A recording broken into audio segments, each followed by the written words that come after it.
Vivimos en un mundo de contrastes, de amor y de guerra,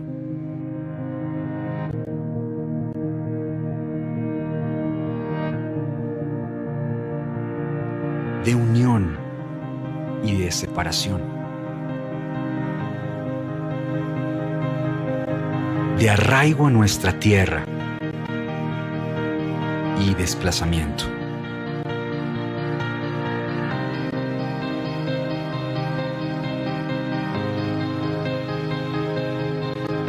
Vivimos en un mundo de extremos e indiferencia.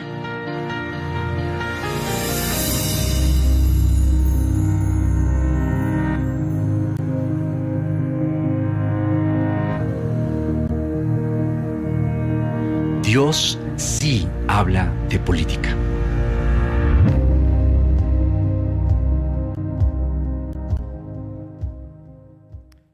Bueno, buenos días. Yo sé que ya hemos saludado, pero buenos días a todos. Qué emoción poder estar acá de nuevo en la Confra Mamá. Como decía Joaquín, estamos, y digo estamos porque en Vida Bogotá, donde yo soy el pastor, también estamos exactamente en la misma serie. Hemos estado haciendo exactamente las mismas charlas y hemos estado tratando este tema de Dios sí habla de política. Como cada uno de nosotros entendemos, yo creo que a estas alturas de la serie, y si ustedes no han visto las 4 primeras entregas en el canal de YouTube de la Confra Unicentro, pues ahí están para que ustedes lo puedan ver. Hemos estado hablando acerca de la política y parte de lo que hemos hecho es poner la diferencia, trazar la diferencia entre la política a nivel general y la política electoral. Estos días, obviamente, nuestro país está mucho más alrededor de la política electoral, pero la política electoral pues hace parte, obviamente, de toda la idea de la política. Y en ese sentido, cada uno de nosotros tenemos alguna función dentro de la política, porque la política tiene que ver un poco con el asunto de cómo se maneja el poder. Y en ese sentido lo podemos vivir todos en todas partes. En nuestra familia hay una forma en la que el poder se administra. Cuando estamos en un salón de clases, cuando estamos en una oficina y obviamente a nivel macro en un país también estamos ahí, y al mismo tiempo somos nosotros mismos. Nosotros somos los seres políticos y estemos o no metidos en todo esto. Obviamente en todo esto, cuando digo, es como claramente estamos dentro del mundo de la política electoral y del poder público. Si así no estemos todos nosotros, todo lo que sucede en términos de la política está alrededor de lo que sucede en la sociedad. Lo que nos sucede alrededor de nosotros tiene un alto grado de lo que podríamos llamar política, y cada uno de nosotros estamos ahí inmersos. Nuestras acciones tienen que ver desde el punto de vista político. Obviamente, como lo hemos hecho siempre, ni en Vida Bogotá ni en la Confra Unicentro, nunca vamos a decir usted por quién tiene que votar. De hecho, lo decimos muy claramente. Yo lo digo muy claramente en Vida Bogotá. Si estás en una iglesia en donde te dicen por quién votar, yo creo que esa no es una buena iglesia, y eso lo digo públicamente, y sé que se está grabando y todo, pero debemos tener cuidado con eso. En ese sentido, la Biblia es altamente política, y eso también es un tema, como recogiendo los 4 primeros temas que hemos tenido. ¿Por qué la Biblia habla del manejo del poder? De hecho, una de las formas en las que se presenta a Jesús en la Biblia, ¿cuál es? Que Jesús es un rey.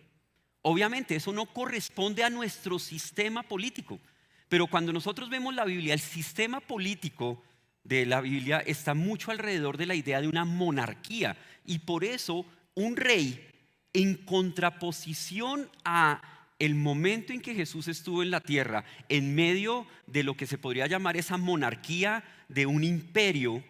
No necesariamente se llamaba el rey, pero sí el emperador. Hay un poder que está manejando y que está llevando el poder de diferentes maneras a cada una de las personas que viven en ese imperio.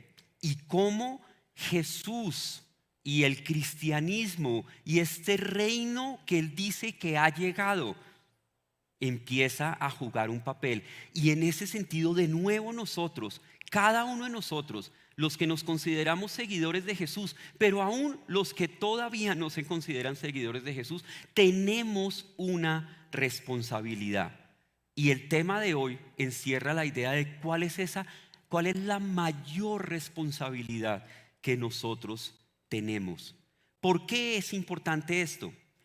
Porque cuando tú miras la Biblia, tú puedes ver en la Biblia una cantidad de consejos, formas en las que se debería manejar la vida aquí en la tierra. Cuando tú vas a la Biblia, esa idea de cómo políticamente funciona es central. A diferencia un poco, porque cuando uno va a la Biblia y cuando se mete en algo espiritual, uno podría pensar que obviamente debería hablar altamente de la idea de la eternidad, del cielo, del paraíso, de lo que nosotros queremos estar y pasar una eternidad con Dios. Pero la Biblia no habla muchísimo del paraíso. De hecho, algunos especialistas dirían que no habla casi nada del cielo. Da lo suficiente para que nosotros lo anhelemos, pero la Biblia habla de el aquí y el ahora. Y cada uno de nosotros tenemos en ese sentido una responsabilidad fundamental. La Biblia es altamente política. Y dentro de el acercamiento de la Biblia a la política hay una disciplina, si lo podemos llamar así, una tradición, una forma en la que dentro de ese acercamiento de la Biblia a la política, cada uno de nosotros entra, en donde cada uno de nosotros puede ser absolutamente fundamental. Y ese aspecto es la oración. Y por eso el título de hoy se llama La mayor responsabilidad. Y puede ser que algunas veces, porque lo hemos tomado así, sintamos, claro, la oración, como cuando no se puede hacer nada, oremos. No, dentro del punto de vista de nuestra vida, de nuestra esperanza, de nuestra responsabilidad, la oración es el centro, la oración es lo principal. Otra cosa es cómo tú y yo podamos estar orando, y otra cosa dentro de todo esto es cómo tú y yo podemos estar orando en términos políticos. Y ahí ya la cosa cambia. En la oración que Joaco estaba haciendo antes de que yo subiera acá, él está diciendo oremos por Colombia. Yo creo que a todos nos queda fácil orar por Colombia, pero nos queda igual de fácil orar por alguna persona que ostenta el poder en Colombia o que lo va a ostentar por los próximos 4 años si hablamos de la idea de política electoral. Porque además seguramente tú estás pensando, por el que yo quiero que gane, por ese yo puedo orar. Y por el que no quiero que gane, si llega a ganar, por ese yo no oro. O no oro para que le vaya bien al menos. ¿Cierto? Y estamos ahí. Yo no estoy diciendo como, uy, ustedes cómo son porque van a hacer eso. No, yo creo que todos estamos ahí. En la Biblia hay muchos textos. Y hoy vamos a tratar 3 textos que hablan de esa relación, de cómo la oración es parte esencial de la política, cómo la oración es un acto político en sí mismo. Porque cada vez que nosotros levantamos una oración que tiene algo que ver con lo que sucede en nuestra sociedad, en nuestro país, es un acto político.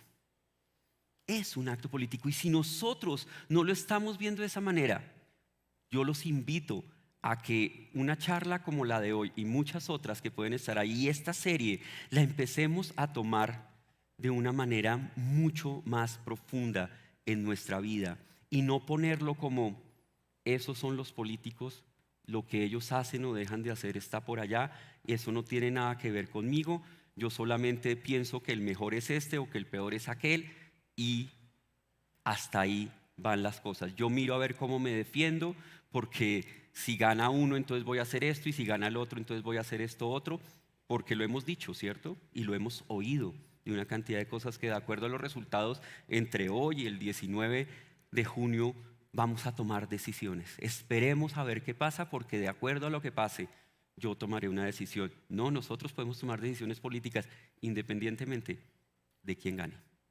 Y es nuestra responsabilidad. Entonces vamos con estos 3 textos y los vamos a tratar de llevar de una forma relativamente rápida, porque son relacionados, no necesariamente, son 3 aspectos diferentes, son más bien complementarios.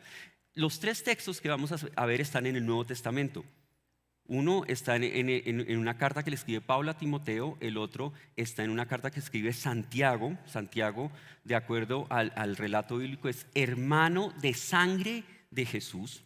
Y el último está en el libro de Apocalipsis, que lo escribe Juan, el apóstol Juan, el que escribe el Evangelio de Juan, el que escribe 1, 2, 3 Juan. Ese mismo apóstol. Entonces esos son los textos que vamos a leer. ¿Cuál es el primer texto que está en 1 de Timoteo capítulo 2, versículo 1 y 2? Va a aparecer en las pantallas. Dice: así que recomiendo ante todo que se hagan plegarias, oraciones, súplicas y acciones de gracias. ¿Por quién? Por todos. ¿Hasta ahí todos? Sí, claro, todos lo hacemos. ¿Pero qué sigue diciendo? Especialmente por los gobernantes y por todas las autoridades. ¿Para qué? Eso quiere decir que lo que hagan ellos, los que están ostentando el poder, ¿hay influencia en lo que nos suceda a nosotros? Claro que sí. Claro que sí. Ahí básicamente el mensaje que se está diciendo es: oren por los que están en eminencia.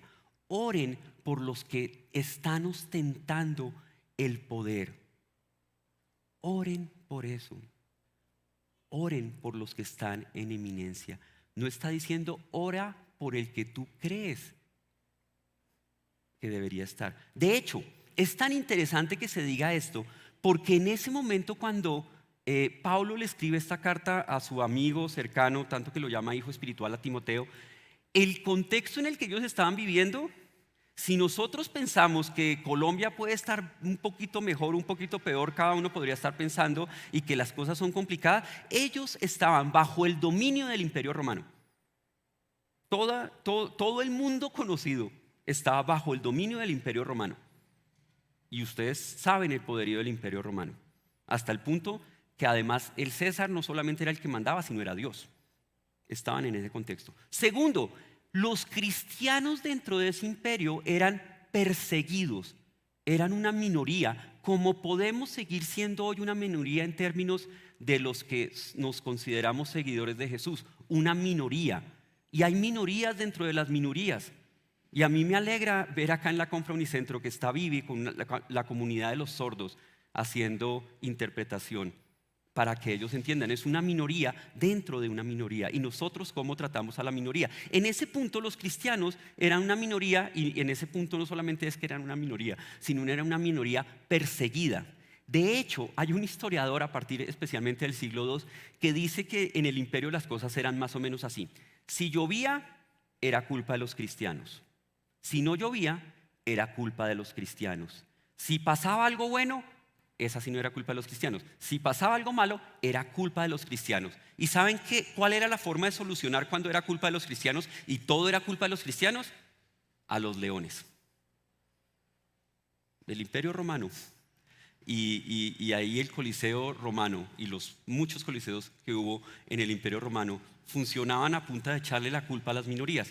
Durante un siglo entero, la culpa de todo la tenían los cristianos. Eso era lo que pasaba en esa minoría. O sea que cuando Pablo le está diciendo a Timoteo que oren por los gobernantes, está hablando de esta clase de gobernantes. Yo no creo que ninguno de nosotros acá pensamos que por malos que pensemos que son nuestros gobernantes, son de ese calibre. Bueno, algunos podrían estar pensando que sí, pero dejémoslo ahí, no nos metamos en estos temas desde hoy. Pero entonces acá está diciendo que nuestra oración por los gobernantes, por los que están en el poder, no está determinada por las condiciones de lo que está sucediendo. Está determinada por nuestra actitud en el corazón. Cuando dice oren por los gobernantes, es una decisión de nuestro corazón que obviamente está cimentada, tiene sus raíces en nuestra confianza de que Dios es un Dios todopoderoso al cual la historia no se le ha salido de control y que no se le escapa nada. No importa quién quede presidente por los próximos 4 años, porque puede ser que va a quedar el que tú quieres que quede o que va a quedar el que tú no quieres que quede. Pero a Dios no se le escapó. No fue que Dios de pronto se puso a mirar para otro lado y ¡ay! No me di cuenta de la selección en Colombia y quedó este. No, eso no sucede. Eso no sucede. Nuestra responsabilidad, nuestra mayor responsabilidad en este texto es ora por los que están en eminencia, por los que están ostentando el poder. ¿Y por qué? Para que tengamos paz y tranquilidad, que es un anhelo que nosotros tenemos. Oramos por los que están en el poder para que tengamos paz y tranquilidad. Porque los que están en el poder tienen que tomar decisiones. Los que están en el poder tienen que ejercer el poder. Y nosotros podemos orar para que lo ejerzan de la mejor manera, para que tengamos paz y tranquilidad. ¿Qué tal si hoy nosotros oramos? Y no estoy diciendo que lo vamos a hacer, pero tú puedes tomar apuntes, puedes ver la grabación de este mensaje. ¿Qué tal si hoy oramos por esto y va a aparecer en la pantalla? Oren para que desde el poder se deje de perseguir a las minorías. ¿Y por qué pongo ahí minorías? Porque nosotros, como seguidores de Jesús, somos una minoría. Podemos estar sintiendo una presión u opresión porque los candidatos hablan en contra de nuestras creencias en la mayoría de los casos. Y nosotros en el caso podemos estar en una minoría. Oren para que cese toda violencia y puedan vivir en paz, podamos vivir en paz. Esa es una oración que nosotros podemos levantar, no por Colombia en general, sino por los gobernantes en particular. No sé cómo tú te sentirías orando por, llena ahí con el nombre de alguno de los candidatos, de pronto del que no es tu preferencia. ¿Cómo te sentirías orando por él? Pero es el llamado que hace Santiago a orar por los gobernantes que eran dueños absolutos de sus vidas y que cada vez que podían los declaraban culpables de algo para poder alimentar el circo romano y a los leones. En ese contexto está ahí. Y acá surge la pregunta: ¿acaso orar no es ya un acto político? Orar es un acto político y es nuestra responsabilidad central. Yo no estoy diciendo que cada uno de nosotros de pronto en las posiciones donde ustedes están, son empresarios, son políticos, son empleados, son dueños de empresa, en fin, tienen lo que sea. Ese llamado, síganlo haciendo. Ustedes tienen esa responsabilidad, tienen esa llamada. Pero la responsabilidad más importante de considerarnos seguidores de Jesús es orar por nuestros gobernantes. Ahora, segundo pasaje. El segundo pasaje, como les dije, está en el libro de Santiago. Santiago, el que escribe este libro, el autor de este libro, de acuerdo a todo lo que sabemos y conocemos, es el hermano de sangre de Jesús. Yo siempre me he preguntado uno qué tiene que hacer para uno creerle al hermano que él es el Mesías. Pero bueno, ese será tema de otro momento. Pero Santiago escribe en el capítulo 5, después de estar juzgando el trato paupérrimo que le daban los empresarios a sus empleados en términos del salario. Y cuando Santiago de alguna manera a estos que ostentaban el poder los critica, ahora le pide a los que son los oprimidos de estos empresarios que hagan esto. Y vamos a verlo en la pantalla. Santiago capítulo 5 versículos 17 y 18. Trae a colación a un personaje, Elías, un profeta muy importante del Antiguo Testamento. Pero además él no dice Elías el profeta. Elías, ¿quién es? Un hombre con debilidades como las nuestras. ¿Qué está diciendo ahí Santiago? Un hombre como tú y como yo, común y corriente. Y ante la injusticia que estaba viviendo Elías en su época, una injusticia de verdad injusta.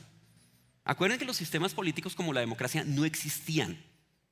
En la Biblia, de las pocas votaciones, por no decir la única votación que nosotros encontramos, es cuando los judíos deciden que el que muere es Jesús y no Barrabás. Esa fue una votación. No, sí, esa es la única votación que nosotros encontramos claramente en la Biblia.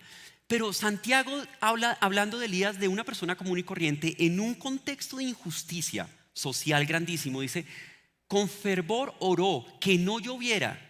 ¿Y qué pasó? No llovió. No llovió sobre la tierra durante 3 años y medio. Y sigue diciendo: y volvió a orar, y el cielo dio su lluvia, y la tierra produjo frutos. Él oró y Dios hizo que algo sucediera. Él oró y Dios hizo que algo sucediera en medio de un contexto de injusticia. Y Elías vivía en ese contexto, Santiago vivía en ese contexto. Y lo que nos está diciendo al final Santiago es: cuando tú oras, Dios hace que las cosas pasen. Cuando tú oras, Dios hace que las cosas pasen. Nosotros estamos convencidos de esto, pero a veces estamos convencidos, y lo voy a poner así, posiblemente no para todos ustedes es lo mismo, pero nosotros estamos convencidos que cuando oramos Dios hace que las cosas pasen, pero eso tiene que ver con que va a haber comida en nuestra mesa, con que vamos a tener para pagar los servicios públicos, pero estamos convencidos que cuando nosotros oramos Dios va a hacer que las cosas pasen en términos de la transformación de un país, en términos de lo que puede suceder en Colombia. ¿Ustedes creen que sea el gobernante que sea, va a estar por encima del poder de Dios? ¿Va a estar por fuera de la voluntad general de Dios para cada uno de nosotros? No. Nosotros debemos orar. Vota por quien quieras, pero tenemos que orar. Tenemos que orar, porque cuando nosotros oramos, Dios hace que las cosas pasen. Además, y esto que voy a leer no es de la Biblia, es de un sociólogo de apellido Freire. Él escribe una obra que se llama La pedagogía del oprimido. Es un sociólogo argentino. Cuando él escribió esto, y todavía podría ser bastante así como extraño todo lo que él escribió, pero él dice algo sensacional en que nos ayudaría a darnos cuenta que ese espacio o esa forma en la que nos estamos sintiendo por toda esta polarización y todo lo que surge de un lado y del otro, y que uno dijo y que el otro dijo, y que si este gana va a pasar tal cosa y que si el otro gana va a pasar tal otra cosa, y nos sentimos como en un cuarto del que no podemos salir. Él dice algo muy interesante que está acá.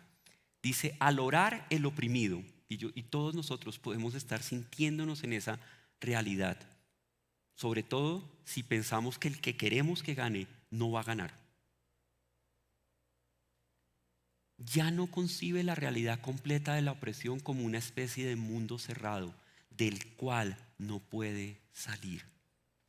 La oración nos lleva literalmente a otra dimensión en la que podemos estar seguros en que Dios tiene el control y que nada, absolutamente nada va a suceder a menos de que Dios lo permita.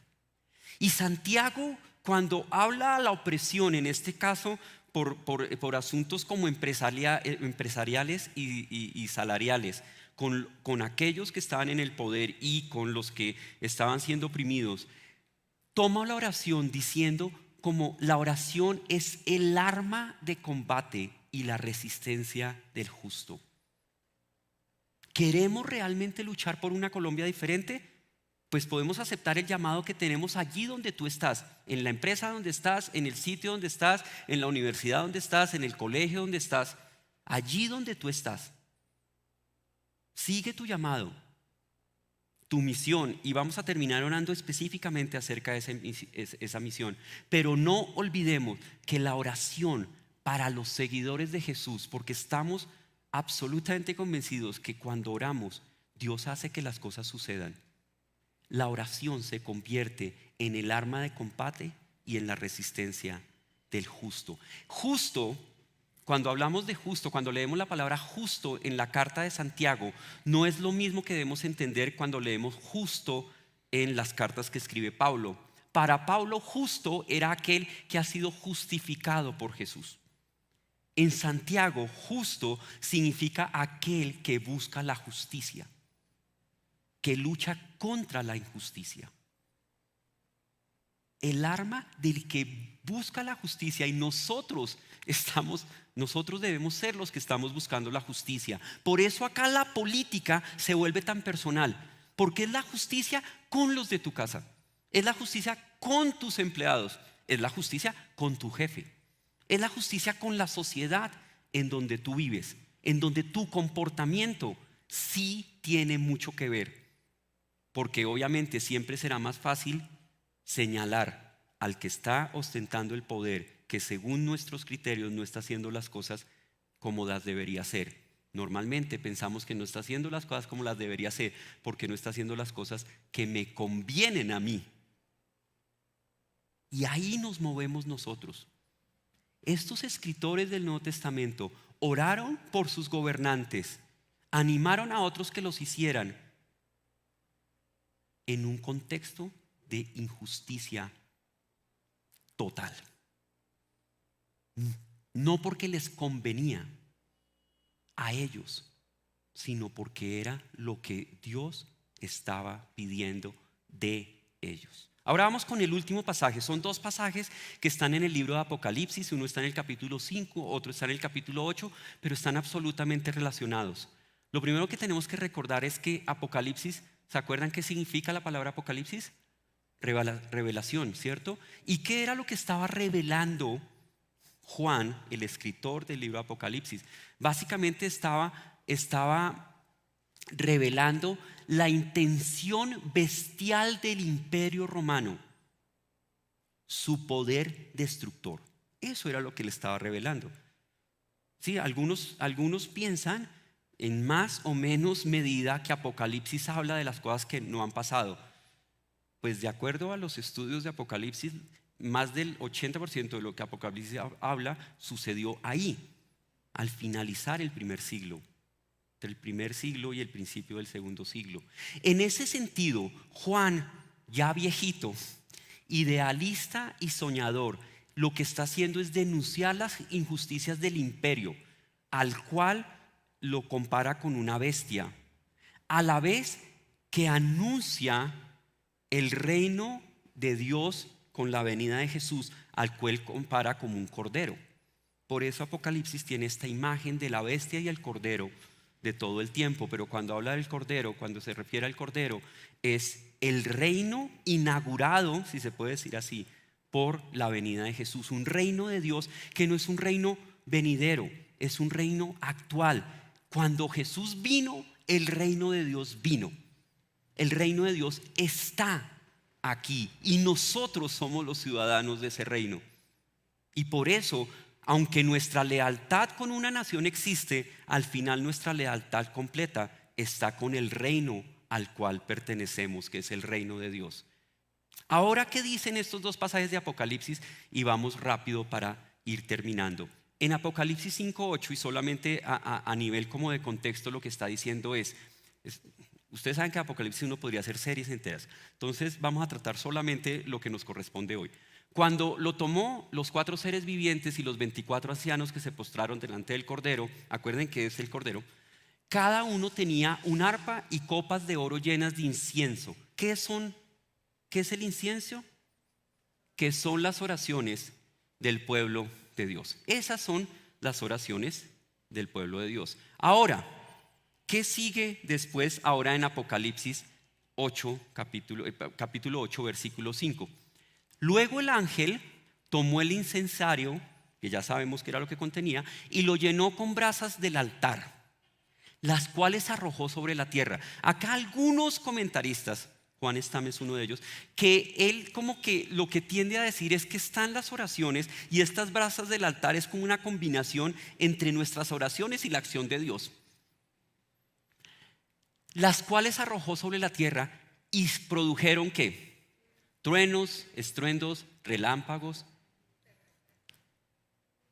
Tu oración y la mía tiene un impacto en lo que sucede en la tierra. Tu oración y la mía tiene un impacto en lo que sucede aquí en la tierra. Por eso este mismo autor, Juan Stam, decía que la historia pertenece a los intercesores. Tú y yo tenemos una responsabilidad gigantesca, la mayor responsabilidad como seguidores de Jesús. Y esa responsabilidad gira en torno a la oración. Porque de allí también es donde Dios puede precisamente darnos nuestra misión, darnos nuestra parte ya en lo que se podría llamar como una actuación en nuestra vida, allí donde nos ponga. En términos generales, ese trabajo de profetas de anunciar el reino de Dios y de denunciar la justicia que está en cada uno de nosotros. Yo vamos a mirar 5 oraciones rápidas y con la última terminamos de lo que vamos a mirar. Entonces, las oraciones que van a salir en la pantalla. Acá está la primera. Esto básicamente es para que tomemos nota de ideas de cómo podemos orar por nuestros gobernantes, cómo podemos orar por este presente de nuestro país. Oremos por un país donde las autoridades garanticen la paz y la posibilidad de que las personas puedan tener diferentes maneras de pensar y convivir con tranquilidad. El siguiente. Oremos porque se levante un gobierno que no tolere más corrupción a ningún nivel. Tercero, pidamos perdón por tanta injusticia que se ha vivido en Colombia, de la cual muchos de nosotros también somos responsables, especialmente con los niños, lo que tiene que ver con el desplazamiento y la muerte. Siguiente, oremos para que Dios obre justicia y traiga consuelo a tantas personas que han sufrido injustamente. Sigamos. Oremos para que los creyentes, y yo quiero que nosotros terminemos, cada uno de nosotros orando alrededor de esta idea, de este consejo de oración, unos 30 o 40 segundos alrededor de que nosotros los creyentes podamos ser instrumentos de justicia, hablando a otros del reino de Dios y trabajando desde donde Dios nos ha puesto para servir a otros. ¿Qué tal si cerramos nuestros ojos? Teniendo este último en mente, cada uno de ustedes va a orar 30 a 40 segundos con lo que Dios ha puesto en su corazón acerca de esto, acerca de lo que hemos hablado, acerca de esta serie. Y yo termino orando. Mientras tanto, le voy a pedir a la banda que pase y se vaya listando.